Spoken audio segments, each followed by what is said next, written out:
तो hello student, welcome back to another video of Namami free smart classes. तो आज की क्लास में हम पढ़ रहे हैं अध्याय 3 निर्देशांक ज्यामिति। और ये वन शॉट क्लास होने वाली है। तो इसमें 3.1 और 3.2 दोनों ही अपन आज निपटा देंगे। तो निर्देशांक ज्यामिति के क्वेश्चन करने से पहले कुछ चीज़ें मैं आपको समझाना चाहूँगा कि निर्देशांक ज्यामिति क्या होती है, इसके बिंदु कैसे होते हैं। तो ये सब चीज़ें आप थोड़ा सा समझ लीजिए। तो सबसे पहले हम देखते हैं कि ग्राफ। तो आप लोग सोच रहे होंगे कि आज मैं ऐसे क्यों पढ़ा रहा हूँ। तो मैं इसलिए पढ़ा रहा हूँ इस तरीके से क्योंकि ग्राफ बनाने में वाइट बोर्ड पर बड़ी दिक्कत जाती है। तो इससे समझने में आसानी थोड़ी ज़्यादा होगी। तो देखिए, हम कोई भी एक ग्राफ बना लेते हैं। तो ये होता है ग्राफ का वाई अक्ष, ठीक है। और ये होता है ग्राफ का अपना एक्स अक्ष। इसमें बहुत सारी चीज़ें आपको समझने को मिलेंगी, तो थोड़ा आप ध्यान से समझिएगा ज़रूर। देखो,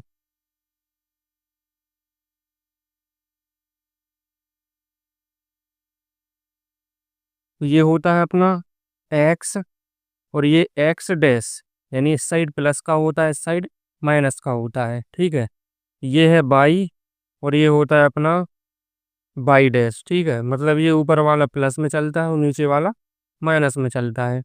तो यहाँ देखने वाली बात ये है कि ये दोनों जहाँ पर प्रतिच्छेद करते हैं, ठीक है, इसको बोलते हैं हम क्या, ओ, जिसको हम मूल बिंदु बोलते हैं। क्या बोलते हैं ये? मूल बिंदु। और मूल बिंदु के निर्देशांक हमेशा क्या होते हैं? 0 0 क्या होते हैं? इसको हम साइड में कहीं लिख देंगे क्योंकि यहाँ नंबर लिखेंगे तो दिक्कत जाएगी, ठीक है। तो मूल बिंदु के निर्देशांक हमेशा 0 0 होते हैं। और ये होता है एक्स का प्लस वाला। मान के चलो इसमें हम कोई नंबर नोट कर लेते हैं, ठीक है। यहाँ मैंने नोट कर लिया 1 2 3 4। 4 तक बहुत है समझाने के हिसाब से। यहाँ -1 होता है, -2, -3, -4। मतलब इस साइड प्लस वाले होते हैं, इस साइड माइनस वाले होते हैं। ऊपर इस साइड प्लस वाले होते हैं 1 2 3 4। और नीचे क्या होते हैं? माइनस वाले। तो -1, -2, -3 और -4, ठीक है। तो अब यहाँ देखने वाली बात यह है कि यहाँ आप देखिए कि यहाँ पर 4 खंड बन रहे हैं, 1 2 3 4। तो इनको हम बोलते हैं चतुर्थांश। क्या बोलते हैं? चतुर्थांश, ठीक है। तो देखिए, तो ये वाला जो चतुर्थांश होता है ये होता है प्रथम, ठीक है। इसको हम बोलते हैं क्या? प्रथम चतुर्थांश। प्रथम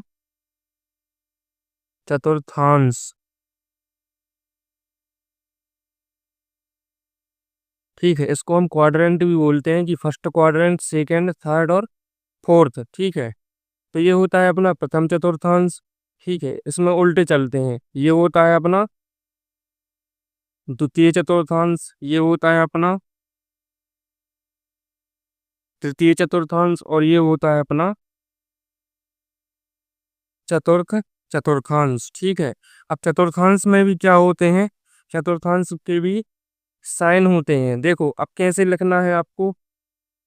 देखो जैसे ये वाला है, ठीक है, ये माइनस का है, ये प्लस का है, ठीक है। हमेशा पहले एक्स के लिखे जाते हैं। कुछ भी आपको चाहे बिंदु आ जाए, चाहे कोई चिन्ह परिपाटी आ जाए, हमेशा आपको क्या करना है? पहले एक्स वाला ही लिखना है, ठीक है। तो यहाँ पर आप देख सकते हैं कि एक्स वाला धन का है, ठीक है। तो पहले हम क्या लिखेंगे? धन, ठीक है। फिर देखो बाई वाला भी काय का है? धन का है। मतलब प्रथम चतुर्थांश के जो निर्देशांक होते हैं वो क्या होते हैं? धन और धन। अब दूसरे पे आ जाओ, ठीक है। तो दूसरे में एक्स वाला देखो, एक्स वाला काय का है? ऋण का। हमें हमेशा पहले एक्स वाला ही लिखना है, ऋण का। इसका बाई वाला देखो काय का है? धन का, ठीक है। ये वाला चतुर्थांश देख रहे हैं तो ये देखेंगे और ये देखेंगे, ठीक है। तो ये धन हो जाएगा। तृतीय पे आ जाओ, ठीक है। तो पहले एक्स वाला देखो, एक्स वाला काय का है? ऋण का। तो ये ऋण हो जाएगा। फिर बाई वाला काय का है? धन का। तो ये धन हो जाएगा। फिर आ जाओ इस वाले पे, चतुर्थ पे। एक्स वाला देखो काय का है, धन का, और वाई वाला काय का है, ऋण का। तो ये होते हैं प्रथम, द्वितीय, तृतीय और चतुर्थ चतुर्थांश, और इनके ये निर्देशांक। ठीक है, मतलब पहला वाला जो होगा, यदि कोई बिंदु, मान के चलो कोई बिंदु है 2 और 2, ठीक है, तो वो धन धन का है, दोनों धन धन के हैं, एक्स और वाई। ठीक है, तो उसको हम क्या बोलेंगे कि वह कौन से चतुर्थांश में है, वह प्रथम चतुर्थांश में है, उसको ये बोलेंगे। ठीक है, अब देखिए आप, एक चीज और मैं बता देता हूँ। ये होता है अपना मूल बिंदु। ठीक है, तो ये मूल बिंदु जो होता है, इसके निर्देशांक हमेशा क्या होते हैं, 0 और 0। ये होता है अपना क्या, मूल बिंदु। ठीक है, ये भी आपको याद रखना है कि ये मूल बिंदु है और इसके निर्देशांक हमेशा 0 0 होते हैं। एक चीज और याद रखनी है आपको, जो निर्देशांक होते हैं, ठीक है, तो इसमें एक्स का भी होता है और वाई का भी होता है। ठीक है, तो यहाँ पर जो हम यहाँ लिखे दे रहे हैं, जो निर्देशांक होते हैं, ठीक है, एक काय का होता है, एक्स का होता है, और एक वाई का होता है। और हमेशा पहले इसमें एक्स का ही लिखा जाता है। ठीक है, हमेशा याद रखना कि पहला बिंदु जो होगा वो एक्स का ही होगा। ठीक है, दूसरा वाई का होता है। तो इस एक्स को हम बोलते हैं क्या, भुज। क्या बोलते हैं, भुज। और इस वाई को हम बोलते हैं कोटि। ये भी आपको याद रखना है कि जो एक्स वाला है वो भुज कहलाता है, और जो वाई वाला है वो कोटि कहलाता है। ठीक है, तो इतनी जानकारी बहुत है। ये एक कार्तीय तल होता है, जिसको हम कार्तीय तल बोलते हैं। ठीक है, तो ये जो हम हमारे पास अभी प्लेन पेपर है, ठीक है, यदि ग्राफ पेपर हो जिसमें खंड बने हो तो उसको हम कार्तीय तल बोलते हैं। तो कार्तीय तल है, ठीक है, ये अपना क्या है, एक ग्राफ बना हुआ है। यह एक्स है, ठीक, यह एक्स डैश है, ये बाई है, ये बाई डैश है। इस साइड हमेशा प्लस का होता है, इस साइड एक्स का माइनस का होता है। ऊपर हमेशा एक बाई का प्लस का होता है और नीचे हमेशा बाई का माइनस का होता है। ये चतुर्थांश होते हैं, तो ये पहला चतुर्थांश होता है, ये दूसरा होता है, ये तीसरा, ये चतुर्थ होता है। ठीक है, पहले चतुर्थांश के जो निर्देशांक होते हैं वो धन धन होते हैं, दूसरे के ऋण धन होते हैं। इसमें भी पहला एक्स का होता है, दूसरा हमेशा बाई का होता है। तीसरे के ऋण धन होते हैं, और चौथे के क्या होते हैं, धन ऋण। तो इसको भी आपको याद रखना है। ठीक है, तीसरा मैंने यहाँ पर थोड़ा गलत लिख दिया है, आप थोड़ा ध्यान दीजिए। देखो, ये भी ऋण का है और ये भी ऋण का है, तो तीसरे के क्या होंगे, ऋण और ऋण। ठीक है, ये थोड़ी मिस्टेक हो गई, इसको आप लोग सुधार लेना। ऋण और ऋण होते हैं तीसरे के, चौथे के क्या होते हैं, धन और ऋण होते हैं हमेशा। ठीक है, और इतनी चीज आपको समझ में आ गई होगी। तो हम बढ़ते हैं जल्दी से अपनी प्रश्नावली की तरफ। तो ये रही प्रश्नावली 3.1, जिसमें पहला क्वेश्चन क्या है, एक अन्य व्यक्ति को आप अपने अध्ययन मेज पर रखे टेबल लैंप की स्थिति किस तरह बताएंगे। मतलब हमें किसी अन्य व्यक्ति को, दो व्यक्ति हैं इसमें, एक मैं हूँ, एक अन्य व्यक्ति है। ठीक है, और मेरे पास जो अध्ययन मेज है, यदि उस पर कोई एक टेबल लैंप रखा हुआ है, तो मैं कैसे बताऊंगा कि वो कहाँ रखा हुआ है। ठीक है, अभी आपने एडिटिंग सॉफ्टवेयर यूज किया हो अगर, तो उसमें आप देखते हैं कि यदि किसी भी चीज को हमें ऊपर नीचे दायां बाएं खिसकाना रहता है, तो उसमें एक्स और वाई होते हैं। हमेशा आपने ये चीज नोटिस करी होगी, उसमें एडिटिंग सॉफ्टवेयर में एक्स वाई होते हैं। मतलब यदि कोई बाजू में चीज खिसकाना है, ठीक है, तो उसमें एक्स वाई होगा, एक्स तरफ ले जाना की वाई तरफ। ऊपर नीचे खिसकाना तो भी एक्स वाई होता है। तो क्या होता है, वो उस जो चीज है, मान के चलो आपने कोई टेक्स्ट लिखा, तो वो उस टेक्स्ट की स्थिति होती है कि वो एक्स पे कहाँ है और वाई पर कहाँ है। तो इसी तरह से हम इस क्वेश्चन को सॉल्व करेंगे। तो देखिए जरा कैसे सॉल्व करेंगे। अब एक टेबल बनानी पड़ेगी। ठीक है, तो मैं यहाँ पर एक टेबल बना लेता हूँ। तो देखिए, मान के चलिए एक टेबल बनी हुई है। ठीक है, अब जैसी भी बनी हुई उस पर ध्यान मत देना। तो एक ये टेबल बनी हुई है। ठीक है, अब टेबल पे कहीं पर एक लैंप रखा हुआ है। तो मान के चलो लैंप यहाँ पर रखा है। ठीक है, तो जो लैंप पहले जमाने के जो लैंप चलते थे ना, वो उसी लैंप की बात कर रहे हैं। इस तरीके का होता था ना, मिट्टी तेल वाला। ठीक है, मान के चलो ये एक लैंप रखा हुआ है। ठीक है, टेबल पर एक लैंप रखा है। तो हम उसको कैसे बताएंगे कि वह टेबल लैंप कहाँ पर रखा है, उसकी स्थिति हम कैसे बताएंगे। तो मान के चलते हैं, अगर मान लें कि ये एक ग्राफ है, देखो जरा, इसको यदि हम ग्राफ मान के चलें कि इसको यदि हम थोड़ा सा बढ़ा लें आगे पीछे, तो एक ग्राफ की तरह ही वर्क करेगा। ठीक है, इसमें ये जो है ये हमारा एक्स अक्ष हो जाएगा, ठीक, और ये एक्स डैश हो जाएगा, ये हमारा वाई अक्ष हो जाएगा, और ये वाला वाई डैश हो जाएगा। ठीक है, यदि ये ग्राफ है, मान के चलें यदि हमने इसको अच्छे से नाप लिया, तो हम कैसे बताएंगे कि वो लैंप कहाँ पर रखा है। तो देखो, हम यहाँ से दूरी नापते हैं, देखो यहाँ से हम ऐसी दूरी नापते हैं कि एक्स से कहाँ रखा है और वाई से वो कहाँ रखा हुआ है, तो हम ऐसे ही दूरी नापते हैं। तो अब इसमें कोई पॉइंट तो लिखे नहीं है क्वेश्चन में कि भाई किस पॉइंट पर रखा है या कोई नंबर लिखे हों। ठीक है, तो यहाँ से देखो वो एक्स पर है और यहाँ से देखो वो वाई पर है, तो इसका जो आंसर होगा वह क्या होगा, एक्स और वाई। ठीक है, तो यहाँ आंसर में हम लिख सकते हैं, ठीक है, हम क्या लिख सकते हैं, अतः टेबल लैंप की स्थिति एक्स वाई है। ठीक है, तो यही हमारा क्या होगा, आंसर होगा, और हमें इसी तरीके से इसको सॉल्व करना है। ठीक है, इसमें और कोई तरीका नहीं चलेगा, क्योंकि ना उसमें कोई पॉइंट लिखे हैं, का ना ही कोई नंबर लिखा है, तो हम सिर्फ बताएंगे क्या कि यह एक्स वाई है। ठीक है, तो अब बढ़ते हैं हम दूसरे क्वेश्चन की तरफ। तो ये रहा आपके सामने दूसरा क्वेश्चन। एक नगर में दो मुख्य सड़कें हैं जो नगर के केंद्र पर मिलती है। ये दो सड़कें उत्तर दक्षिण की दिशा और पूर्व पश्चिम की दिशा में हैं। तो नगर की अन्य सभी सड़कें इन मुख्य सड़कों के समांतर परस्पर 200 मीटर की दूरी पर हैं। प्रत्येक दिशा में लगभग 5 सड़कें हैं। सेंटीमीटर, जो 1 सेंटीमीटर बराबर 200 मीटर का पैमाना लेकर अपनी नोटबुक में नगर का एक मॉडल बनाइए। सड़कों को एकल रेखाओं से निरूपित कीजिए। ठीक है, और भी इसमें क्वेश्चन है। आपके मॉडल में एक दूसरे को काटती हुई अनेक क्रॉस स्ट्रीट हो सकती हैं, जिसको हम चौराहा बोलते हैं। एक विशेष क्रॉस स्ट्रीट दो सड़कों से बनी है, जिनमें से एक उत्तर दक्षिण दिशा में जाती है और दूसरी पूर्व पश्चिम की दिशा में। प्रत्येक क्रॉस स्ट्रीट का निर्देशन इस प्रकार किया जाता है, यदि दूसरी सड़क उत्तर दक्षिण दिशा में जाती है तो पांचवी सड़क पूर्व पश्चिम दिशा में जाती है, और ये क्रॉसिंग एक क्रॉसिंग पर मिलती है, तब हम इसे क्रॉस स्ट्रीट 2-5 कहेंगे। ठीक है, इसी परंपरा से ज्ञात करना है हमें, तो पहले क्वेश्चन को अच्छे से समझ लीजिए। तो एक नगर में क्या है, दो मुख्य सड़कें हैं, ठीक है, जो नगर के केंद्र पर मिलती हैं। तो सबसे पहले हम क्या करेंगे, दो मुख्य सड़कें बनाएंगे नगर में जो केंद्र पर मिलेंगी। ठीक, ये दो सड़कें उत्तर दक्षिण की दिशा और पूर्व पश्चिम की दिशा में हैं। ठीक, और नगर की अन्य सभी सड़कें इन मुख्य सड़कों के समांतर परस्पर 200 मीटर की दूरी पर हैं, और प्रत्येक दिशा में लगभग 5 सड़कें हैं। और 1 सेंटीमीटर हमें कितना मानना है, 200 मीटर। तो समझो जरा इसको ध्यान से। तो पहले तो हम क्या करेंगे, दो मुख्य सड़कें बनाएंगे जो नगर के केंद्र पर हैं, और ये उत्तर दक्षिण और पूर्व पश्चिम की दिशा में है। ठीक है, तो देखिए इस क्वेश्चन को हम कैसे सॉल्व करेंगे। यहाँ पर देख सकते हैं कि मैंने ये दो मुख्य सड़कें बना दी। ठीक है, तो मान के चलो ये हमारा क्या है, एक्स अक्ष है, और ये एक्स डैश है, और ये क्या है, वाई अक्ष है, और नीचे वाला क्या है अपना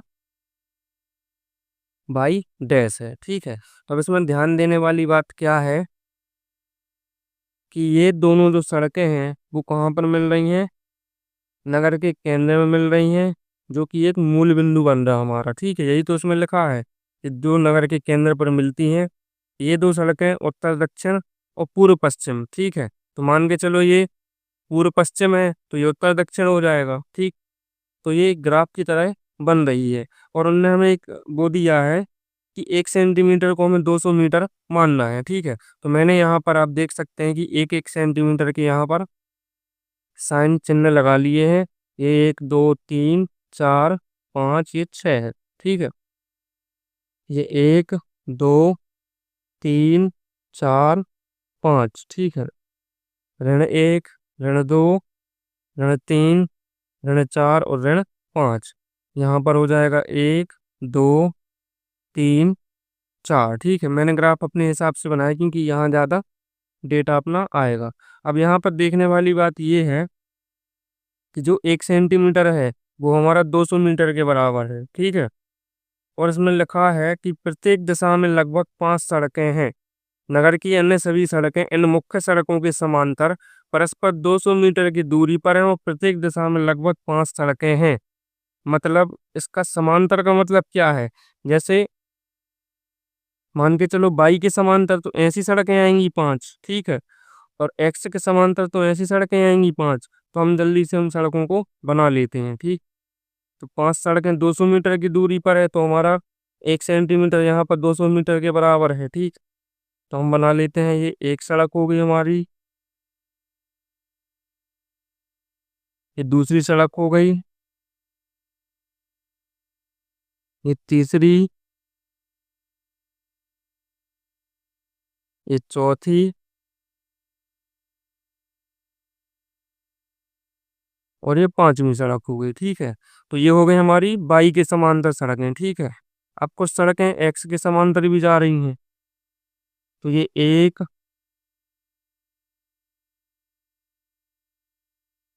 2, 3, 4 और ये है 5वीं सड़क, ठीक है। अब समझो इसको ध्यान से कि ये सड़कें जो हैं कुछ एक्स के समांतर जा रही हैं, कुछ वाई के समांतर जा रही हैं, और सड़कें कितनी हैं? 5, ठीक है। तो जो एक्स के समांतर जाने वाली सड़कें हैं वो ये हैं, 1, 2, 3, 4, 5। और वाई के समांतर जाने वाली 1, 2, 3, 4, 5। और इनके बीच का गैप 200 मीटर इसलिए क्योंकि 1 सेंटीमीटर बराबर हमारा 200 मीटर है, ठीक है। अब देखो यहाँ, अब नीचे क्या लिखा हुआ है, यदि दूसरी सड़क उत्तर दक्षिण दिशा में जाती है, ठीक है। तो दूसरी सड़क उत्तर दक्षिण दिशा में जाती है और 5वीं सड़क पूर्व पश्चिम दिशा में जाती है। तो ये है, ठीक है। ये दूसरी सड़क है, ये उत्तर दक्षिण दिशा में जा रही है, ठीक। पहले तो दिशाएं लिख लो यहाँ पर, ठीक। ये हमेशा हम मैप पे कैसा लिखते हैं? पूरब, पश्चिम, ऊपर लिखते हैं उत्तर और नीचे लिखते हैं दक्षिण, ठीक। तो देखो, तो क्या बोल रहे हैं इसमें कि दूसरी सड़क उत्तर दक्षिण में, तो दूसरी सड़क उत्तर दक्षिण में जा रही, सही बात है। और 5वीं सड़क पूरब पश्चिम दिशा में जाती, तो ये देखो 5वीं सड़क ये है, ठीक है। और ये पूरब से पश्चिम दिशा में यहाँ से यहाँ तक जा रही है। और ये क्रॉसिंग पर मिलती हैं तब से हम क्रॉस स्ट्रीट 2-5 कहेंगे। तो क्रॉस स्ट्रीट 2 और 5, तो ये वाली 2 है और ये वाली 5 है। मतलब इस बिंदु पर क्या है? वो 2 और 5 ये, ठीक है। मतलब ये दूसरी सड़क है और ये 5वीं सड़क है, ये कहाँ पर मिल रही हैं? बिंदु 2 और 5 पर। तो इसी प्रकार हमें ज्ञात करना है, पहला दिया है कितनी क्रॉस स्ट्रीटों को 4-3 माना जा सकता है, ठीक है। मैं यहाँ क्वेश्चन आपके सामने रख देता हूँ, देखो क्या दिया है, कितनी क्रॉस स्ट्रीटों को 4-3 माना जा सकता है। तो हमने क्या बताया कि जो पहला होता है वो हमेशा एक्स का होता है, जो दूसरा होता है वो हमेशा वाई का होता है। तो 4 ये है और 3 ये है, तो 4 और 3 कहाँ पर मिल रहे हैं? यहाँ पर मिल रहे हैं। ये जो पॉइंट है वो क्या है? 4 और 3, ठीक है। तो ये 4 और 3 है। अब वो ये पूछ रहा है कितनी क्रॉस स्ट्रीटों को 4-3 माना जा सकता है। तो भाई संख्या रेखा में 4-3 यहाँ है तो दूसरी जगह कभी हो नहीं सकता, ठीक है। तो इसका आंसर क्या है कि सिर्फ एक स्ट्रीट, ठीक, एक क्रॉस स्ट्रीट को हम 4-3 मान सकते हैं। अब दूसरा क्वेश्चन क्या है, कितनी क्रॉस स्ट्रीटों को 3-4 माना जा सकता है। तो 3 ये है हमारा, ठीक है, और 4 ये है। तो ये कहाँ पर मिल रही है? यहाँ पर। तो ये बिंदु बनेंगे 3 और 4। तो कितनी क्रॉस स्ट्रीटों को 3-4 माना जा सकता है? तो अभी बताया मैंने 3 और 4 यहाँ पर है, ठीक है। तो 3 और 4 दूसरी हो सकती है क्या? तो नहीं हो सकती, इसलिए सिर्फ एक क्रॉस स्ट्रीट को 3-4 हम मान सकते हैं जो कि यहाँ पर स्थित है। तो यही हमारा क्या है? आंसर है। और इसी के साथ जो ये प्रश्नावली है ये यहाँ पर समाप्त हो जाती है, ठीक है। इसमें 2 ही क्वेश्चन थे। अब बढ़ेंगे हम अगली प्रश्नावली 3.2 पर। तो ये रही हमारी प्रश्नावली 3.2। निम्नलिखित प्रश्नों में से प्रत्येक प्रश्न का उत्तर दीजिए। तो पहला क्या है, कार्तीय तल में किसी बिंदु की स्थिति निर्धारित करने वाली क्षैतिज और ऊर्ध्वाधर रेखाओं के नाम क्या हैं। ठीक है, तो समझो इस क्वेश्चन को ध्यान से। क्या कार्तीय तल, मैंने बताया था कि कार्तीय तल क्या होता है। ये कार्तीय तल है जिसपे ये ग्राफ बना हुआ, मतलब कोई भी तल, ठीक है, वो कार्तीय तल होता है। तो किसी बिंदु की स्थिति निर्धारित करने वाली क्षैतिज और ऊर्ध्वाधर रेखाओं के क्या नाम है। तो किसी भी बिंदु, मान के चलो ये बिंदु है, ठीक है, एक और एक है, यहाँ पर ऋण दो और दो हो जाए, ठीक है। तो ये कुछ भी है जो निर्धारित करने वाले जो क्षैतिज और ऊर्ध्वाधर रेखा है। तो क्षैतिज का मतलब ये होता है और ऊर्ध्वाधर का मतलब ये होता है। तो इनके नाम क्या हैं, तो आप लोग खुद बता दीजिए भाई साहब। ये क्षैतिज रेखा है वो एक्स अक्ष होती है, और जो ऊर्ध्वाधर रेखा है वो वाई अक्ष होती है। तो क्षैतिज रेखाएं क्या होती हैं, एक्स अक्ष होती हैं, और ऊर्ध्वाधर रेखाएं वाई अक्ष होती हैं। यही इसका आंसर है। ठीक है, अब देखते हैं इसका दूसरा क्वेश्चन। इन दो रेखाओं से बने तल के प्रत्येक भाग का नाम बताइए। तो इन दो रेखाओं से बने तल, ठीक है, तो ये रेखा और ये रेखा से 1 2 3 4, तो 4 खंड बनते हैं जिनको हम प्रथम चतुर्थांश, द्वितीय चतुर्थांश, तृतीय चतुर्थांश और चतुर्थ चतुर्थांश बोलते हैं। तो यहाँ पर क्या है, पहला तल प्रथम चतुर्थांश लिखना है, फिर दूसरा तल द्वितीय चतुर्थांश, ऐसे तीसरा और चौथा लिख देना है। ठीक, यही इसका आंसर रहेगा। तो तीसरा क्वेश्चन है, उस बिंदु का नाम बताइए जहां ये दो रेखाएं प्रतिच्छेदित होती हैं। तो उस बिंदु का नाम जहां ये दोनों रेखाएं प्रतिच्छेदित होती हैं क्या कहलाता है, मूल बिंदु कहलाता है, जिसके जो निर्देशांक होते हैं वो 0 0 होते हैं। इसलिए तीसरे क्वेश्चन का आंसर क्या है, मूल बिंदु, और जिसके निर्देशांक क्या होते हैं, 0 0। तो इसी के साथ पहला प्रश्न हमारा खत्म हो जाता है। अब बढ़ते हैं हम जल्दी से दूसरे क्वेश्चन की तरफ। तो दूसरा क्वेश्चन देख सकते हैं आप, क्या है, आकृति 3.14 देखकर निम्नलिखित को लिखिए। ठीक है, तो हमें आकृति 3.14 पहले हम दिखा देते हैं। ये रही अपनी आकृति 3.14। ठीक, तो आकृति 3.14 जो है, यहाँ पर देखो कुछ पॉइंट दिए हुए हैं हमें। ठीक है, तो इसको मैंने इस पे पेपर पे ड्रॉ कर लिया है।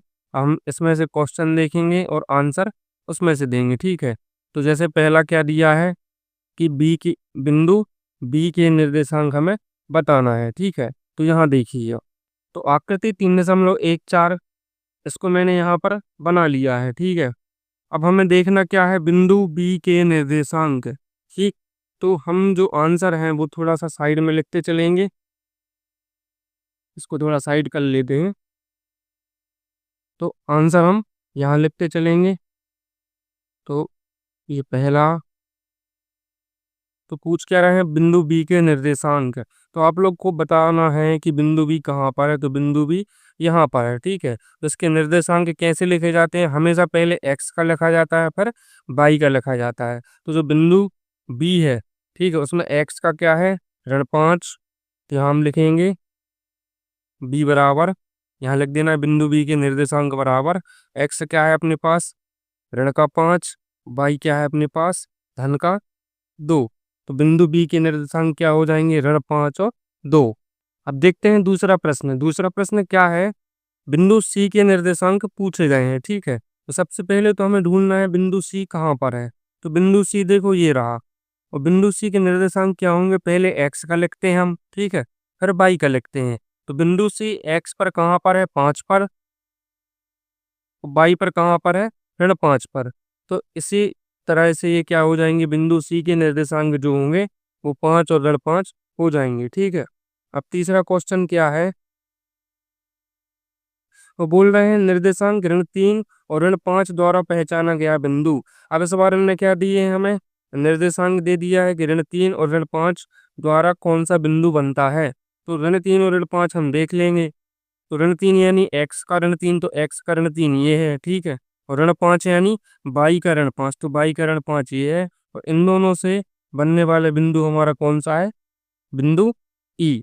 ठीक है, तो यही इसका आंसर होगा। अब चौथा देखते हैं। तो चौथा प्रश्न क्या है, निर्देशांक 2 और ऋण 4 द्वारा पहचाना गया बिंदु। तो निर्देशांक 2 और ऋण 4 द्वारा कौन सा बिंदु बनेगा देख लेते हैं हम। तो x का है 2, ठीक है, और y का ऋण 4, ये तो इन दोनों द्वारा बना बिंदु कौन सा है, बिंदु G। तो इसका आंसर क्या होगा, बिंदु G। ठीक है, इसके बाद देखते हैं पांचवा क्वेश्चन। पांचवा क्वेश्चन पूछ रहे हैं डी का भुज। ठीक है, तो भुज का मतलब क्या होता है, एक्स। तो डी, पहले तो बिंदु डी देखो कहाँ पर है, ये है बिंदु डी। तो डी का भुज पूछ रहे हैं, तो डी का भुज, ठीक है, भुज का मतलब होता है एक्स। तो सिर्फ हमें क्या बताना है इस बार, डी बिंदु का जो एक्स तरफ मिल रहा है, ठीक है, तो एक्स तरफ देखो क्या है, 6, तो डी का भुज क्या है, 6 होगा। ठीक, इसके बाद देखते हैं हम छठवां क्वेश्चन।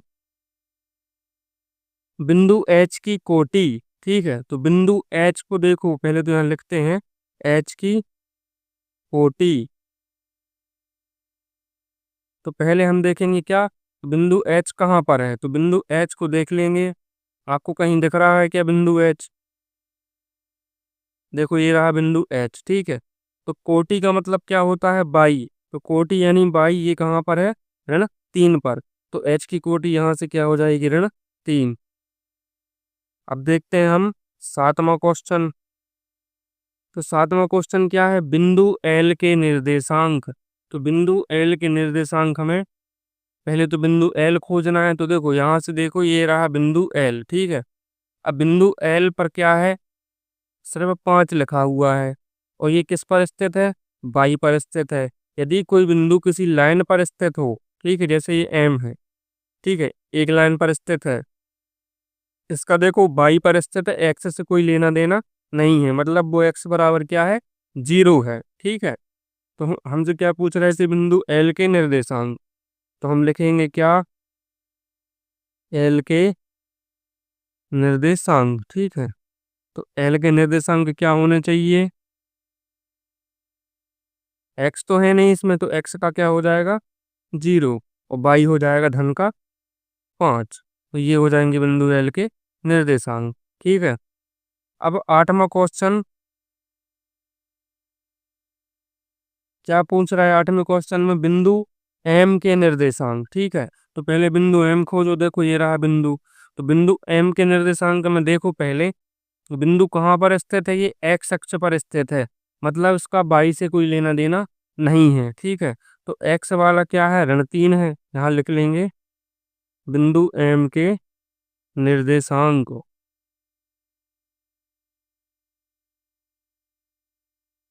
ठीक, तो यहाँ पर देखो सिर्फ एक्स का है, क्योंकि ये एक्स अक्ष पर स्थित है, मतलब बाई का तो 0 हो गया, और एक्स पर कहाँ स्थित है, ऋण 3 पर। तो ऋण 3 और बाई वाला क्या हो जाएगा, 0। ठीक है, और यही है दूसरे क्वेश्चन के पूरे आंसर। ठीक है, और इसी के साथ हमारी जो एक्सरसाइज 3.2 है वो यहाँ पर समाप्त होती है। तो ये एक ही क्लास में दोनों एक्सरसाइज निपट गई हैं। अब अगली क्लास में हम एक्सरसाइज 4.1 करेंगे।